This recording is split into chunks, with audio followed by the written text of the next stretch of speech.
you make a conscious decision to do something, you're going to do it, just like anything else, right? If you want to go lose weight, you got to commit to the gym, commit to a diet, then you'll get the results. Going to the gym one day a week ain't going to cut it. Eating clean a few days a week and then letting it go loose on the weekend isn't going to happen. You have to make a conscious decision and say, I'm going to be a homeowner. I'm going to hold myself accountable to it. And I'm going to get myself some accountability partners, which is your loan officer and your real estate agent. Okay. And they're going to hold you accountable to get to your goals. And that's what you got to do. Just like if you want to get in the gym, if you have a dietitian and a trainer, I guarantee you'll lose weight. If I got to meet Dikembe every morning at 6:30 in the morning at the gym, guess what? I'm going to look a lot better. Facts, right? Because iron sharpens iron.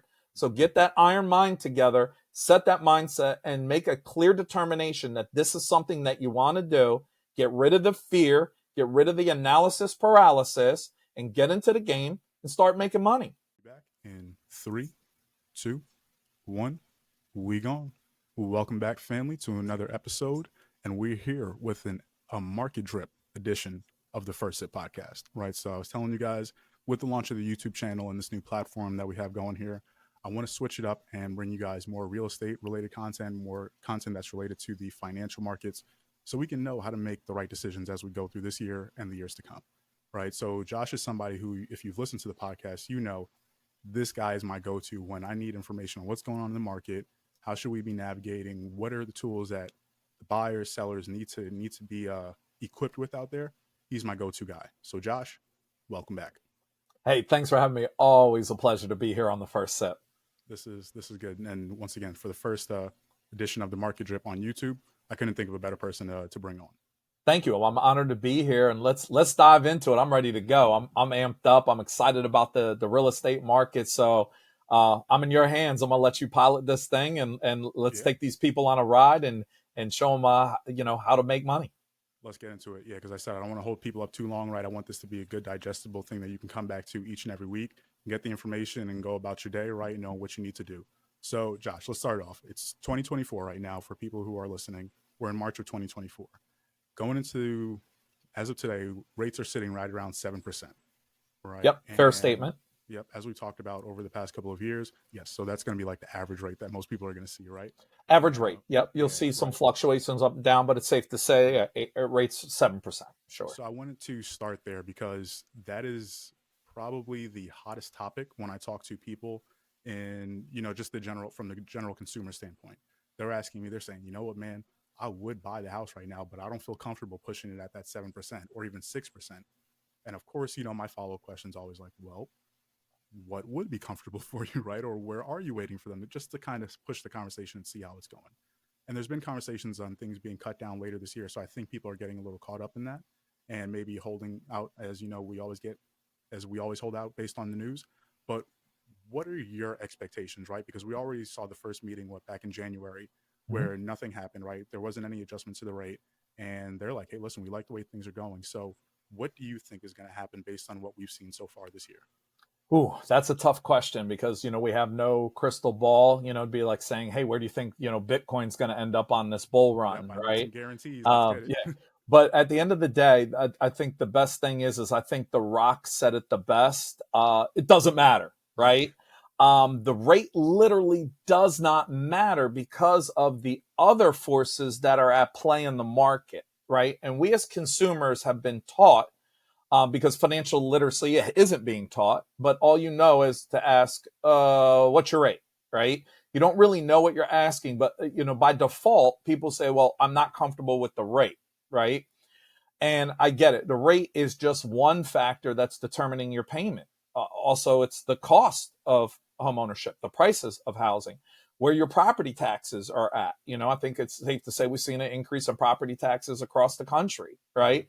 Especially our area here in the Northeast. You got PA, you got Ohio, you have New York, New Jersey, all that have typically higher property taxes, than maybe the Midwest. But we've all kind of seen, an increase. So there's a lot of factors that drive that monthly payment that somebody, quote unquote, might not be comfortable with.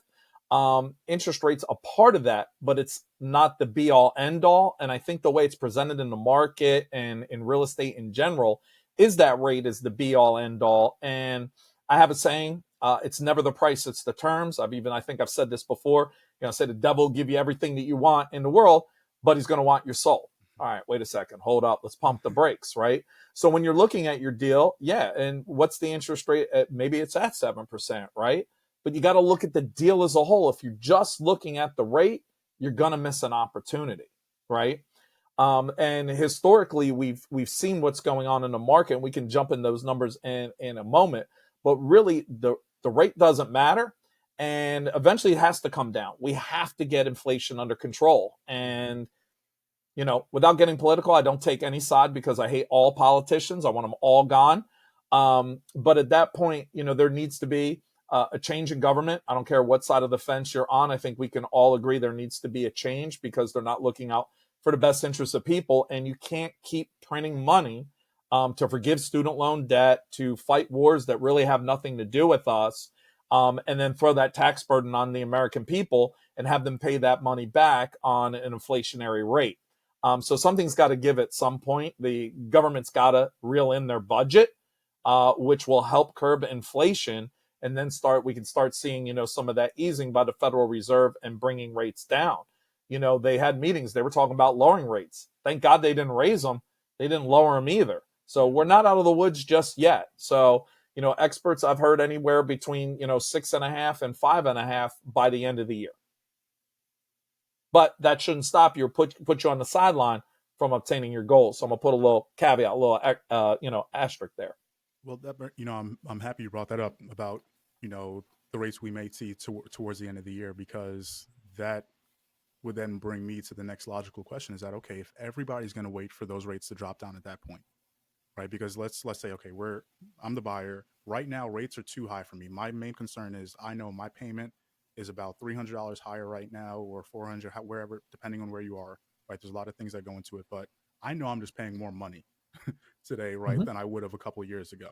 So I'm going to wait until what they said they're going to do, right? Until those rates come back down, I'm going to sit on the side, right, and just kind of see what goes on. But we also face an inventory problem right now, right? We're short millions and millions of homes because of what happened, during the pandemic, and also what happened after the last housing crisis, right? Where they kind of just put a hold on things, and we're like, okay, let's see what happens with the market before we kick things back into gear.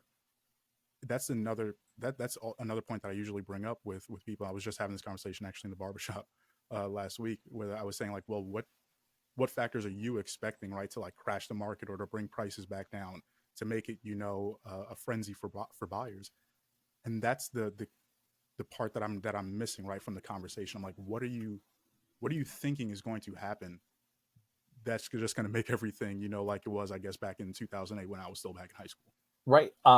It's not going to happen, and that's the thing. Nobody can show me any evidence right now that we're going to have a housing crash, because exactly of what you said, right? We have a supply and a demand of buyers, right? Now that pool might have shrunk a little bit, right? Because there's a lot of buyers self-selecting out, saying, I'm not comfortable with rates, I'm going to sit on the sideline. So what's going to happen when they rush in and the supply is still the same? Builders haven't caught up. You're exactly right. They're behind the 8 ball. The COVID was a big thing, right? Put everything on pause, couldn't get materials. That set us back. Those 2 years probably set us back 5 to 10 years, right? You also got guys like Warren Buffett that invested heavily in D.R. Horton, Pulte, right? NVR. They're some of the largest home builders in the U.S., knowing that they got to get building. And the beautiful part is builders are building, but we're also reproducing, right? We are booming as a population. The population continues to grow in America naturally and organically of us here. And then also with very loose immigration, we have people, we can't even house Americans. Our homeless, we can't even get homes for. And now we have the immigration coming in. We can't get them homes either. In my opinion, nobody's saying it. I'm saying it loud and clear. We have a housing crisis here. We do not have enough homes for people. Even in the rental market, there's multiple rental applications where landlords can be very, very selective for who they rent to. So again, that's another crisis that I believe we're not talking about. Is I'm more concerned that we don't have enough homes versus where interest rates are at. Yeah, that's 2 points if I remember them. The first one being, like you said, with the reduction of inventory that we have, but there's still families growing, right, and more people still moving around the country. Do you and are you seeing, right, with like mortgage applications, or maybe just in your conversations, are you seeing more people doing what they would consider like more multi-generational houses, right, where it's like, okay, maybe people around my age buying their first home, but also the parents moving in with them to help like cut down on costs or different things like that? Because I know that was something when my family moved to this country, right? My dad, his mom, aunts, maybe like two other cousins, they all moved into one place, right? They all had one home, and then they lived there for a little while. And then as they saved up money, started branching out, because at the time, I think where they got the Mhm. home, the interest rate was 12%, right? So Yeah. it's like you had to get creative back then to really be able to stretch the dollar. So are you seeing things like that where people are having to say like, okay, there's going to be more than maybe just me and my wife, or Yeah. just myself under this roof, and I'm going to have to live a different lifestyle, right? That may not fit the normal status quo. Yep. I mean, we're Italian. We take care of our family, so we have multiple generations in my home here in New Mm-hmm. Jersey. And that helps reduce expenses, and it's smart for everybody.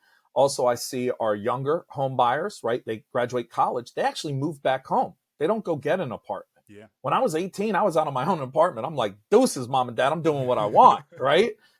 So, that Same doesn't here. really Same happen, here. right? They come back home because parents are a lot more lax, right? You can Mm-hmm. have a sleepover with a significant other. I couldn't do that at 18, 19. No, not No, yeah, not my house no. either, Josh. I'm right there with you.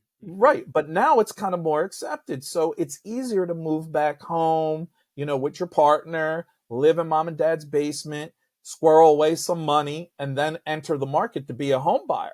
Yeah. So our younger generation, kudos to you guys being smart, not wasting money on rent, going back to mom and dad's, you know, living with them for a little bit, creating that money, but then it's also putting more buyers into the market as well that are more prepared. It's also creating more competition, I believe.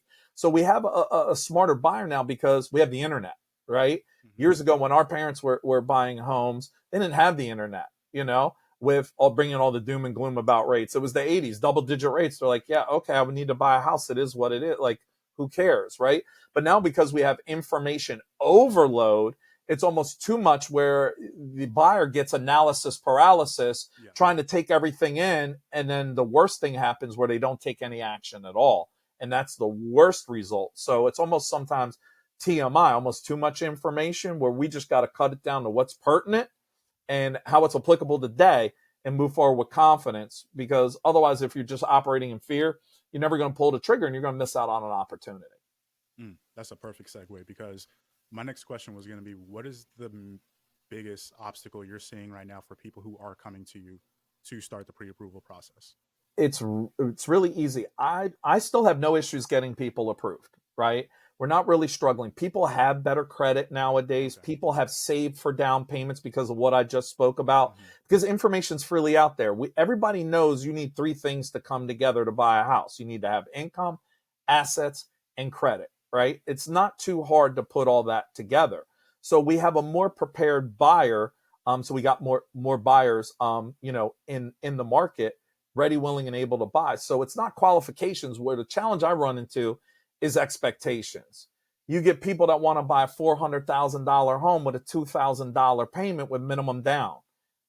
The numbers don't lie. It's just not going to happen. The only way where that's going to happen is fantasy land, unfortunately. So there's an expectation of consumers saying, well, that's all I can afford. And I'm looking at their debt ratios going, no, you can afford more. So a lot of it is a lot of other stuff that we just don't see on the credit report. I'm having tough conversations where somebody's like, all right, I love the house, but it's $300 more than what I want on the payment. And I'm like looking at their numbers going, okay, where are you leaking money? Are you brown bagging it to work, or are you buying your lunch out every day? And it's like, Mm-hmm. are you hitting Starbucks every morning? Oh, wait, the both of you are. Like, I had one couple, they were spending $50 a day between ordering their lunches out in Starbucks in the morning. Well, 5 times 4 is 20, right? Times $50. That's what they were spending eating out and didn't realize it. It's like the thing, I know you're a super gym guy, man, always cut, always doing great, right? And the first thing, if somebody says they want to lose weight, right? Yeah. Go to MyFitnessPal, start tracking what you You eat. got to You start say tracking you the eat numbers. good, but then when you start writing it down, you're like, oh crap, yeah, I had 8 beers last night. Yeah. I was feeling hungover. I grabbed that Mickey D's. Oh, all right. Then you start seeing where you're adding on those calories and why you're not losing weight. Well, it's the same thing with your budget. Write it down. Look at everything. Track your expenses and see every time you're spending money, whether it's on a pack of smokes, picking up a deli sandwich, standing in line at Starbucks. You're leaking money. That's money. Like, do you want a Keurig and a house, or do you want your Starbucks every morning? So those are some of the choices that our home buyers have to make to get those expectations back to reality. It's not so much rates are unaffordable, it's everything else, right? Daycare is up, milk's up, gas is up, Yeah. you know? So it's everything added up. So we're trained to put our focus on rate, but you got to look at your entire financial picture and make adjustments. So that's where I'm finding I'm spending more time. Is I have a saying, it's more than just a mortgage. Because if I just talk to you about a mortgage, it's not going to happen. You're going to be ill prepared. We need to talk about your finances, short, long term, how you're saving for retirement, the whole nine. And if we get that in order and the clients understand, they're more apt to pull the trigger and start making money in this market while everybody else is sitting on the sideline losing. Yeah, I'm very happy you said that about the spending habits because that's over the past couple of weeks, it has been a very common theme in my conversations, especially with people. You know, you brought up the point about people renting now, right? And that is, you know, I work with a lot of renters now, and just having the conversations with, okay, well, what are your expectations now with renting if you want to buy within the next few years?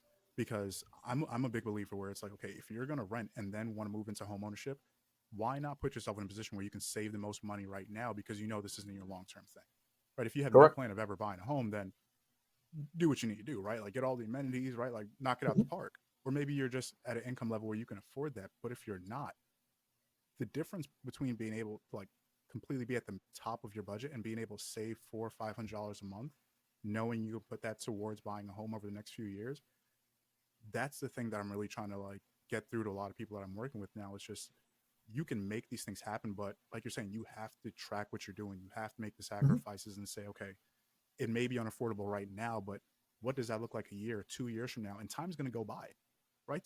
The time's going by no matter what. And that's another thing, once again, like as I get older, I get very comfortable with, and I have to remind myself that it's like, even if you start today, even the smallest amount that you're putting aside, it grows. And you're going to look back on the time when you weren't doing something and be like, man, where did that money go? What was I doing? Did I really Mhm. need, like you said, that coffee every day, that coffee and a donut, that coffee and a bagel, whatever it is? Mhm. Even those things start adding up. And it's crazy when you look back and be like, okay, let me just cut this here, and then figure out, like you said, have the conversation with my lender, have the conversation with my agent and say, what what do I need to qualify, right? Because like you said, you need those three things. You need the income, the assets, and the credit. What does my income need to be at? What do my assets need to be at? Where does the credit need to be at? And then you can really start building out that game plan. And like I said, that's the reason why I really want to continue to have these conversations, bring you on and just inform people, okay, like what do we need to do, right? Like what documents do we need? What credit score is going to be ideal? Mhm. You know, what type of programs are best for people at this income level and that thing? Because like you said, then it gives people the information and then go out and act on it and stop just sitting around waiting, thinking that somebody's going to give you, you know, the perfect time to say like, okay, Mhm. now, you know, now there's time to go, right? Like it has to, we got to take action back in our own hands. Yep, exactly right. And the key is all you need to do is save up enough. Get enough for your down payment, majority of your closing costs. We can still get seller concessions out there. It might take you a little bit longer, but it can be done. You know, there's down payment assistance programs. It does detract from your offer, but it's still money that can happen. But a lot of buyers too make the mistake and think they can out save the market, right? So I'll have buyers that are pre-approved to buy now, right? And they'll say, well, Josh, I'm going to save up more money so I can, get the payment that I want. And I'm like, okay, well, you're looking at, say, let's say here, a $400,000 home, annual appreciation in this area 6%. That's $24,000. Are you going to save $2,000 a month? Oh, well, yeah, I could do that. Okay, I'm looking at your savings history right now. No, Yeah. you can't. So sitting on the sidelines trying to save that 24,000, now that house is going to be 24,000 more. You're back right where you started at the same payment, right? The same strategy. I'm going to wait on the sidelines to rates drop, right? So rates drop. What happens when rates drop? The inventory is the same and we have more buyers. Exactly. House prices go up. You're back at the same payment versus my client who bought now, values here and rates higher, right? They have the same payment, but my client who bought today, I'm now going to refinance. So they're winning. And they got to ride that appreciation wave and now have that $24,000 in appreciation that they organically gave versus the other buyers on the sideline trying to save that up.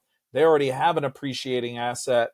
The other ones are still wasting money on rent or living in mama's basement, still trying to put 24K together, right? Mm-hmm. So it's very difficult to outsave the market. So if you're ready now, my best advice is leap because you want to ride that equity wave. And we'll get into some numbers in a moment and I'll go over it. And that's what's going to blow your mind. And this is what I'm showing my buyers now. Yeah, yeah. Let's dive into the numbers because once All again, I right. want to like do like some real world examples for people before we go. Perfect. All right. So perfect. So in 1994, all right, I'm going to take it back 30 years, right? Interest rates were at 7.51%. Nobody was discouraged at that time from buying a home. But to their advantage, the average median sales price was only $104,000, right? So even though rates were higher, home prices were lower, still gave an affordable payment. We follow that and gross it up with the CPI, which is your consumer price index. To today's value, that's $217,000. All right, in 2004, rate this time 5.4, home price 177, the CPI price 290. 2014, 4.37, 195 house price, CPI 253. Got to remember coming out of 08, right, with the housing crash. But even then, you're still seeing everything remaining strong. Now, we jump to 2024. 6.94 is the interest rate today, average across the U.S. as per Freddie Mac. 417, the average median sales price for a home. Okay? Wow. So what are we seeing here is there's been massive appreciation gains, right? So if you bought in 2014, that 195 house, 417 now, right? Who cares where the rates are at, right? It doesn't matter because you're gaining that money back that you're paying in the quote unquote, what you feel higher rate, gaining it back in equity, right? And here's the other trend, right?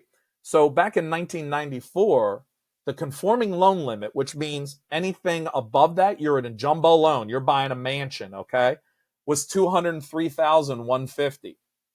In 2004, it was $333,700. In 2014, it was $417,000. And in 2024, it's $766,550. Yeah. So what does that tell you? That tells you Fannie Mae and Freddie Mac, they raised those loan limits. They know that home prices are going to remain strong. They're giving you $766,000 to buy a home without hitting a jumbo loan.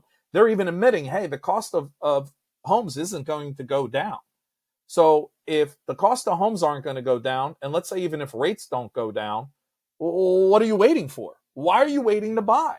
Buy now and ride the appreciation wave.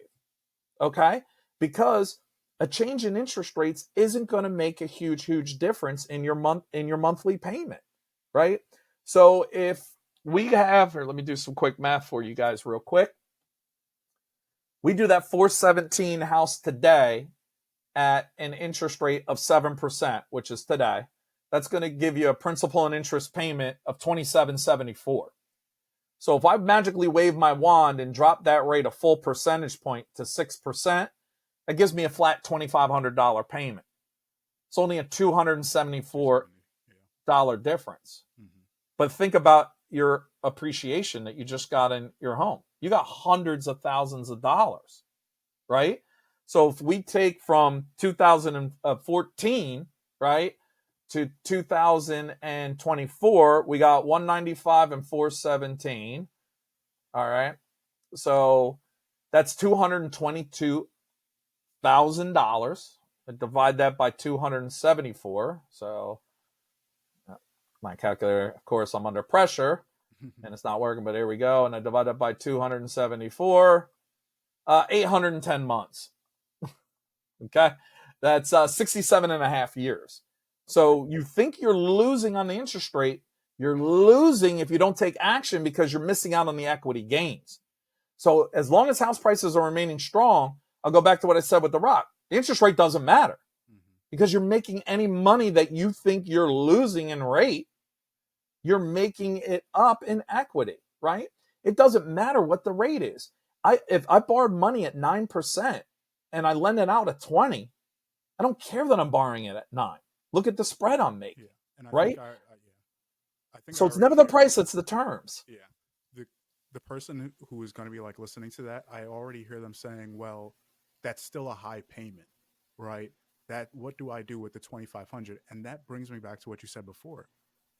I think the problem then is your expectations of what you can afford right now or what you should be living in right now, Right. because it is something that when I really drill down to the conversations and I'm talking to people, I'm like, well, what kind of home do you think you should be moving into for your first home? Right? Like you're going from this apartment and now you want to move into the perfectly renovated home or the newly built construction house, right? Because you see somebody else moving into it. And we just think we deserve these things. And I wonder sometimes, is that also holding a lot of people out from saying, oh, well, there's that kind of like shabby, not too perfect house, I see down the road. And I can get into that with a $1,600 or $1,700 mortgage. Maybe I should check that one out, right? And see then what I can do in 3 or 4 years from that point. But I don't hear a lot of that conversation, right? Right. Because I rarely hear that. here's the stinger here. We don't want to check our entitlement at the door. Everybody's entitled to something, right? And literally you're entitled to nothing except for respect. You know what I mean? You're not even entitled to the air you breathe, you know? Every day is a gift, So I think if we check the entitlement and reset expectations, because you said the payment's high. My question would be compared to what? Everybody else is buying at this payment.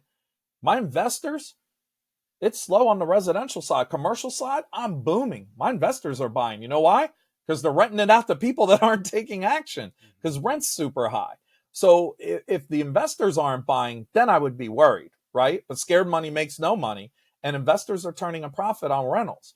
So if they're finding confidence to buy investment properties in this market, and you can't find a way to buy a primary residence with better interest rates and lower down payments than the investors, I don't know what more else can be done for you at that point, except for, a reality check and maybe a little bit of tough love saying, get off the sidelines, stop operating in fear, have an abundance mindset and make a move.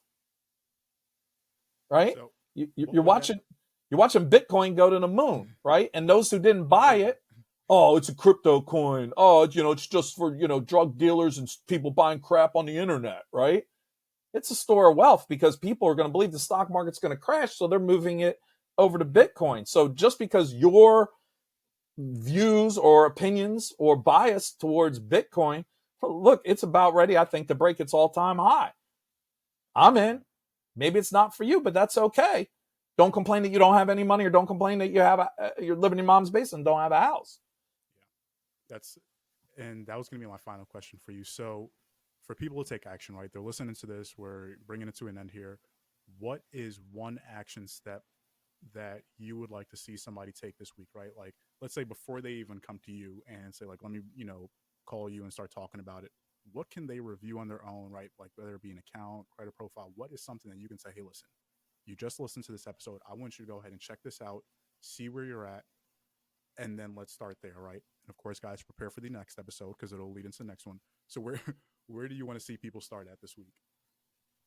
Right here, your mindset, people. If you're not ready to buy, it's not going to happen. If you make a conscious decision to do something, you're going to do it, just like anything else, right? If you want to go lose weight, you got to commit to the gym, commit to a diet, then you'll get the results. Going to the gym one day a week ain't going to cut it. Eating clean a few days a week and then letting it go loose on the weekend isn't going to happen. You have to make a conscious decision and say, I'm going to be a homeowner. I'm going to hold myself accountable to it. And I'm going to get myself some accountability partners, which is your loan officer and your real estate agent. Okay. And they're going to hold you accountable to get to your goals. And that's what you got to do. Just like if you want to get in the gym, if you have a dietitian and a trainer, I guarantee you'll lose weight. If I got to meet Dikembe every morning at 6:30 in the morning at the gym, guess what? I'm going to look a lot better. Facts, right? Because iron sharpens iron. So get that iron mind together, set that mindset, and make a clear determination that this is something that you want to do. Get rid of the fear, get rid of the analysis paralysis, and get into the game and start making money. Because money on the sideline doesn't make any money. Those are the facts. And it's a bitter pill for somebody to swallow. But those that do it get the cure, and they're making money, and they're profiting from it. There we go. Call it a hunch. There we go. You heard it, people. This is how we're starting off. Bringing you some relevant information on the market to let you know what you need to start doing to put you in a better position, right? You got to listen to this information, put it in action, say, okay, what did I learn? What do I need to learn a little bit more about? Who do I need to call? Do I need to call Dikembe? Do I need to call Josh? We're here to help. This is why we're doing this, people. We're taking the time out of our week to sit down, bring you some information. If you heard some stuff that you're not 100% sure about and you have some more questions about it, drop it in the comments, shoot us a DM on Instagram, right? Let us know. We want to be able to break this stuff down for you in the most digestible and relatable way so it can make sense, so you can, like Josh says, make some money and just accomplish what it is you want to do, right? Because that's a big part of everything I've talked about on the podcast. It's a big part of my life and what I love to do. I love seeing people around me doing it and being able to connect you guys who are listening with people like Josh who can help us do these things. Then that's what I'm here for. That's what I want to see. So let us know how we can help. So Josh, any final words for the people? Exactly what Dikembe said. Who you're in business with matters. Find the right people to help you, and that's the key. You're having the right professionals. You need to have a great real estate agent and a great loan officer on your team navigating this market, and that's the key. And it all starts with a conversation. So reach out, have a conversation. We're going to shoot straight. We're going to give you real talk, and it's for your benefit, so that way you can do what's best for you and your family and create that legacy. And that's how we do it.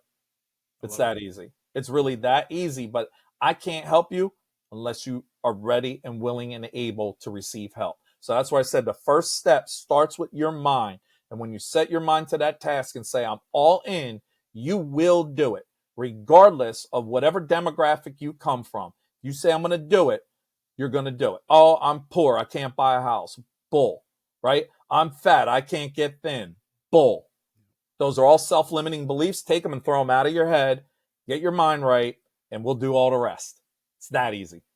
I love that. I love that. And people, now that we're on YouTube, I got to make sure I say like the video, subscribe to the channel.